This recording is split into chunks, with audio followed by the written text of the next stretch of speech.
यह 16 पृष्ठों का एक मंत्र यदि आप फुल स्केप के कागज लिखें तो पूरे 16 पृष्ठों में ये एक मंत्र पूरा होता है, जो कि उस संपूर्ण मंत्र का एक पार्ट है, एक भाग है। इसका मतलब है कि 80 पेज का एक मंत्र है, और जो क्षमतावान सन्यासी होते हैं वो 80 पेज को एक साथ उस मंत्र को आत्मसात कर लेते हैं। जो मैंने मंत्र जो कुछ आपको दिया है उसे रात्रि को थोड़ी हीट हो सकती है, थोड़ी गर्मी सी महसूस हो सकती है, थोड़ी बुखार की हरारत सी महसूस हो सकती है, मैं उसमें विचलित होने की जरूरत नहीं है। और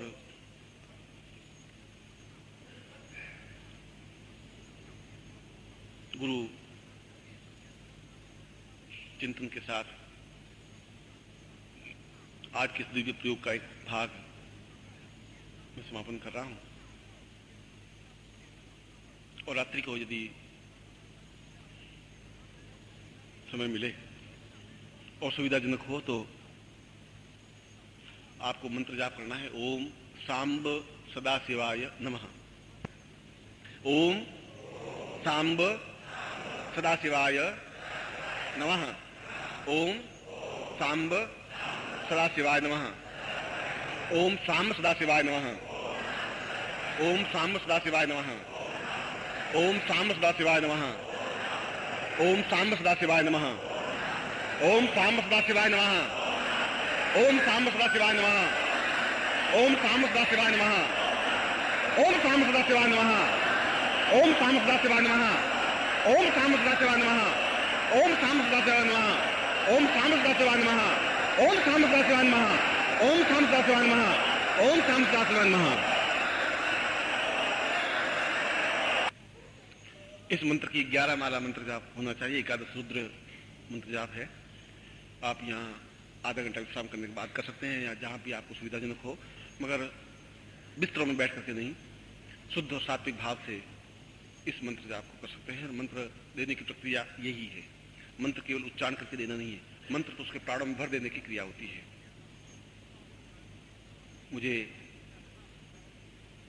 आप लोगों के बीच और आपको साधना प्रयोग इस प्रकार से देते हुए अत्यंत आंतरिक आह्लाद है, प्रसन्नता है। और मैं चाहता हूं कि मेरे पास जो भी साधनाएं और जो भी विद्याएं हैं वे सब आपके हृदय में उतर जाए और आप जीवन में पूर्णता प्राप्त कर सकें। मैं आपको ऐसा ही आशीर्वाद देता हूं। मगर रात्रि को 11 माला मंत्र जाप करने का तात्पर्य ये नहीं सुबह आप विलंब से उठें, ऐसा नहीं है।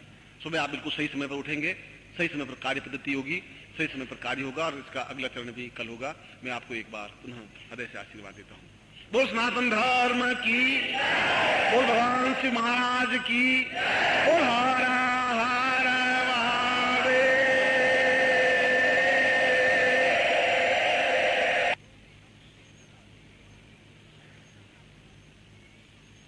पूर्णो सतायां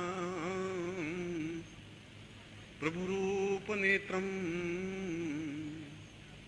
शिवस्वरूपं दिव्योच नेत्रम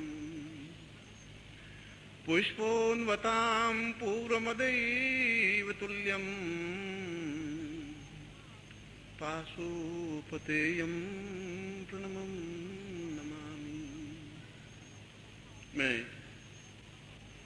भगवान शिव के उस स्वरूप को पूर्ण श्रद्धा के साथ प्रणाम करता हूं, जिसे पूरे विश्व ने अजन्मा कहा है, नेति कहा है, और जो समस्त व्याधियों, बीमारियों, समस्याओं, कठिनाइयों और परेशानियों को दूर करने में समर्थ है, जो मृत्यु से अमृत्यु की ओर ले जाने में समर्थ है। और उस पाशुपतेय शिव को मैं दंडवत प्रणाम करता हूं, जो मनुष्य को पशु जीवन से देवत्व जीवन की ओर बढ़ाने में पूर्ण रूप से सहायक है। और मैं आपको ऐसा ही आशीर्वाद देता हूं कि आपके जीवन में दिव्यत्व प्राप्त हो।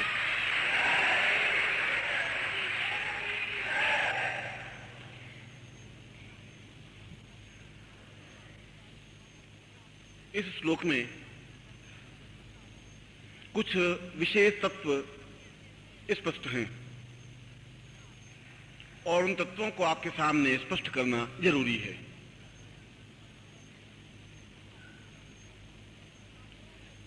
यह यज्ञ और यह पाशुपत प्रयोग पूर्ण रूप से शास्त्रीय और मर्यादानुकूल है, क्योंकि भारतवर्ष में शैव, शाक्त, वैष्णव और पाशुपत संप्रदाय, शाक्त संप्रदाय और कई संप्रदाय प्रचलित हुए। उन्होंने अपनी अपनी पद्धतियां विकसित की और अपनी अपनी पद्धतियों के माध्यम से उन्होंने जीवन में पूर्णता प्राप्त की। पर जो पद्धति ज्यादा सरल, ज्यादा अनुकूल और ज्यादा सुखदायक हो, वही पद्धति हमारे लिए श्रेयस्कर है। यह जरूरी नहीं है कि शास्त्र एक छोटा सा कुआं है, ऐसा कुछ नहीं है। शास्त्र तो अगाध समुद्र है, जिस समुद्र के छोर को उस ज्ञान के और उन विभिन्न चिंतनों को एक व्यक्ति अपने जीवन में नहीं उतार सकता। इसलिए कोई यह कहे कि मैंने पूरे शास्त्रों का अध्ययन कर लिया है, तो यह उसकी अहम मान्यता है। हम तो एक नम्रता और सहिष्णुता हमारे जीवन का एक आवश्यक तत्व, अनिवार्य अंग है। और मैं संसार के सभी देवताओं, ऋषियों, मुनियों, धर्माचार्यों और पंडितों और विद्वानों का आभारी हूं कि उन्होंने हमारे इस शास्त्रों को संजो करके रखा। और मैं इस संस्था के प्रति भी अपना आभार प्रदर्शित करता हूं, कुलपति महोदय के प्रति भी और यहाँ के विभागाध्यक्ष के प्रति भी, कि जिन्होंने हमें अत्यंत सहयोग दिया और अपना चिंतन दिया और हमें उस विशेष प्रयोग को संपन्न करने में सहायक हुए। और यह प्रयोग अपने आप में कोई तंत्र प्रयोग नहीं है, और तंत्र का तात्पर्य सही ढंग से समझने की जरूरत है। जो तन को पूर्ण रूप से स्वतंत्र करने की क्रिया सिखा सके, वह तंत्र है। हम उस शरीर में आबद्ध हैं, तन में आबद्ध हैं, और हम इस शरीर को छोड़ करके अलग खड़े नहीं हो सकते। अगर हम कुछ सोचेंगे तो शरीर में रह करके ही सोचेंगे। यदि मैं किसी के प्रति अटैचमेंट रखूंगा, प्यार रखूंगा, घृणा रखूंगा, क्रोध रखूंगा, ज्ञान रखूंगा, तो मैं इस शरीर में रह करके ही इन सारी चीजों को रख सकूंगा। मगर यह तो एक लौकिक व्यक्ति के बात की बात है। सामान्य व्यक्ति तन में रह करके ही सब कुछ कर सकता है। तन को स्वतंत्र करके चिंतन करे, उस समय वह तंत्र के क्षेत्र में कदम रखता है। इसलिए कोई अघोर संप्रदाय या कापालिक संप्रदाय या कोई ऐसा संप्रदाय जो संसार में रह करके ही तंत्र होता हो, ऐसा कहीं शास्त्रों में विधान नहीं है। और शास्त्र शब्द तो अपने आप में अत्यंत व्यापक शब्द है। कोई एक छोटा सा शब्द किसी को आबद्ध करके शब्द को नहीं रखा जा सकता। संसार में दो प्रकार के शब्द हैं, शस्त्र और शास्त्र। जो किसी को मारने की क्रिया कर सके, समाप्त करने की क्रिया कर सके, वह शस्त्र है। और जो किसी को बचा सके, जिसको पूर्णता दे सके, श्रेष्ठता दे सके, वह शास्त्र है। इसे शास्त्र किसी यजुर्वेद को नहीं कह सकते, ऋग्वेद को नहीं कह सकते, सामवेद, अथर्ववेद को नहीं कह सकते। शास्त्र जैसा शब्द एक संपूर्ण ब्रह्मांड के ज्ञान का आधार है। और ब्रह्मांड में तो सैकड़ों सैकड़ों प्रकार की साधना पद्धतियां हैं, जो कि एक व्यक्ति हजार जीवन लेकर के भी उन साधना पद्धतियों को आत्मसात नहीं कर सकता। इसलिए 4-6 ग्रंथ पढ़ लेने से, 1-2 वेद पढ़ लेने से ही पूर्ण चिंतक नहीं बन सकता। और ऐसा अहम मान्यता, ऐसा अहम हमारे जीवन में होना भी नहीं चाहिए। यह पूर्ण रूप से एक मांत्रिक विधान है।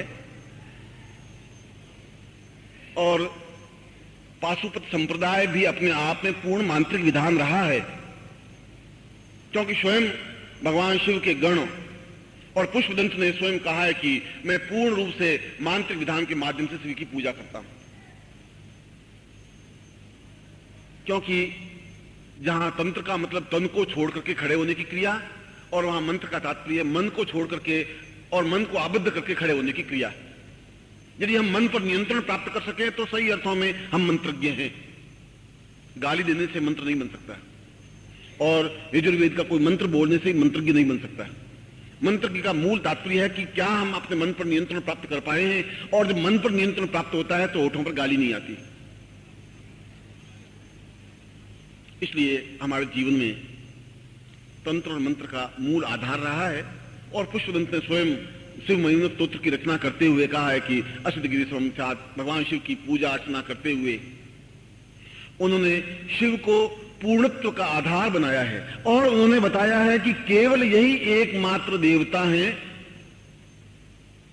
जो मनुष्य को पशुता से ऊपर उठा सकता है। और कल मैंने यह कहा था कि पशुता तो हम स्वयं सब पशु हैं ही। यह अलग बात है कि हम अपने घमंड की वजह से हम अपने आप को मनुष्य कहते हैं,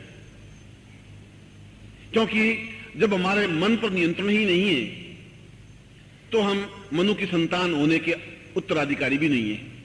हमारा मन अगर भटकता है तो हम किन शब्दों से अपने आप को मनुष्य कह सकेंगे? हम बिल्कुल दो टूक शब्दों में कहा जाए तो पशु हैं। और इसीलिए भगवान शिव को पशुपति भी कहा है। और पशुपति का मतलब कोई गायों के पति नहीं, भैंसों के पति नहीं, घोड़ों और गधों के पति नहीं। पशु जिसमें ज्ञान नहीं है, चेतना नहीं है, जिसके ओठों पर गाली है, जिसके ओठों पर आलोचना है, जिसके ओठों पर कुतर्क है, वह पशु है। और जो पशुता से ऊपर उठ जाता है वह जीवन में मनुष्य है, और जो मनुष्यता के ध्यान से ऊपर उठ जाता है वह देवत्व है, और देवता से भी ऊपर उठ जाता है वह ब्रह्म है। यह तो एक स्टेज है, शरीर तो वही है। भगवान शिव का जैसा शरीर है वैसा ही आपका ही शरीर है। उनके भी 3 नेत्र हैं, आपके भी 3 नेत्र हैं। उनका भी एक शरीर का ढांचा है, आपका भी शरीर का ढांचा है। उन्होंने उस पशुता से बहुत ऊपर उठते हुए ब्रह्मत्व को प्राप्त कर लिया है, क्योंकि मूल रूप से तो दक्षिण के देवता हैं। आर्यों ने तो बहुत बाद में शिव को अपनाया है।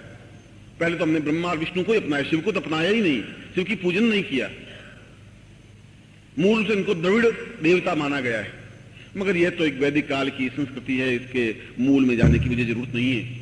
मैं तो यह बता रहा था कि कोई भी संप्रदाय और कोई भी साधना पद्धति और कोई भी मंत्र और कोई भी चिंतन जो अपने मन को और अपने तन को और अपने शरीर को और अपने जीवन को पूर्णता दे सके वह श्रेष्ठकर है। और यह यज्ञ जहां हम अपने जीवन की कठोरताओं को और जीवन की न्यूनताओं को और जीवन की बाधाओं और परेशानियों को दूर करने में यह पद्धति सहायक है। और जब हमारी समस्याओं को दूर करने में सहायक है, जब हम पशुता से मनुष्यता की ओर अग्रसर हो सकते हैं, तो फिर यह समाज हमसे ही बना है। हम, मैं, ये, वो और 5, 25, 50, 500, 1000, 2000 मिलकर के समाज बना। जब हम पशुता से मनुष्यता की ओर उठेंगे तो समाज भी पशुता से मनुष्यता की ओर उठेगा। और जब समाज के छोटे छोटे टुकड़े मिलकर के देश बनता है, राष्ट्र बनता है। और जब समाज उस पशुता से ऊपर उठेगा तो देश भी पशुता से ऊपर उठेगा। इसलिए यह देश के कल्याण के लिए यज्ञ विधान है, समाज के कल्याण के लिए यज्ञ विधान है, और मनुष्यता के लिए और मनुष्यता के कल्याण के लिए यज्ञ विधान है। और यह यज्ञ अपने जीवन की उन न्यूनताओं को, उन पशुता को, क्यों हमें क्रोध है, हिंसक वृत्ति है, लांछन लगाने की प्रवृत्ति है, झूठ बोलने की प्रवृत्ति है, कपट करने की प्रवृत्ति है, यह सब पशुता है। और यह पशुता हमारी दूर हो, और इसीलिए हम पशुपतिनाथ मंदिर के, भगवान नेपाल में तो मूल रूप से पशुपतिनाथ ही कहा गया है। उनकी पूजा अर्चना ही पशुपतिनाथ के रूप में होती है। और भगवान शिव का यह अत्यंत आनंददायक स्वरूप है। सैकड़ों रुद्रों में और 11 रुद्रों में भी पशुपति रुद्र अपने आप में अत्यंत उच्च कोटि का स्वरूप है, क्योंकि वही एकमात्र ऐसा देवता है जो अपने शरीर में यज्ञ की आहुति प्रज्वलित करके उस पशुता से मनुष्यता की ओर अग्रसर कर सके। और जब एक व्यक्ति को कर सकेगा तो एक समाज को कर सकेगा, समाज को कर सकेगा, राष्ट्र को कर सकेगा, और राष्ट्र हो सकेगा तो पूरा विश्व हो सकेगा। इसलिए किसी प्रकार के इस विधान में अशास्त्रीयता नहीं है, अमर्यादा नहीं है। एक स्वस्थ चिंतन, स्वस्थ भावना और आने वाले समस्त साधकों और उपस्थित व्यक्तियों और देश के समस्त नागरिकों के लिए और विश्व कल्याण के लिए इस यज्ञ की विधान की रचना है। यह तो मैं आपका दिशा दृष्टि स्पष्ट कर रहा था। इसलिए तंत्र के नाम से विचलित होने की जरूरत नहीं है।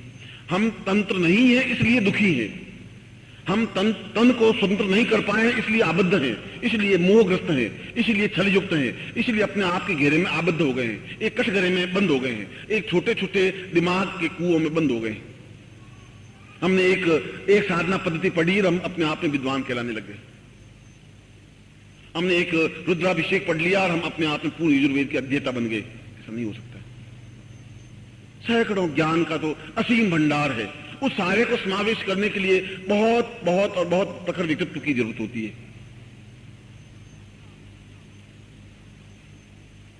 इसलिए इस यज्ञ में हम जब भाग ले रहे हैं तो हम आप भाग नहीं ले रहे हैं, आप इस राष्ट्र का एक नागरिक के रूप में भाग ले रहे हैं और राष्ट्र के कल्याण के लिए भाग ले रहे हैं, क्योंकि आप राष्ट्र का एक पार्ट हैं, एक अंग है, एक पुर्जा है। यदि आप स्थूल बन गए तो राष्ट्र धीरे धीरे और स्थूल बन जाएगा। और एक समय कभी न कभी आता है, क्योंकि एक परिवर्तन का चक्र है और प्रत्येक दिन के बाद रात्रि आती ही है और रात्रि के बाद वापस दिन आता ही है। भौतिकता के बाद आध्यात्मिकता का चक्र आएगा ही।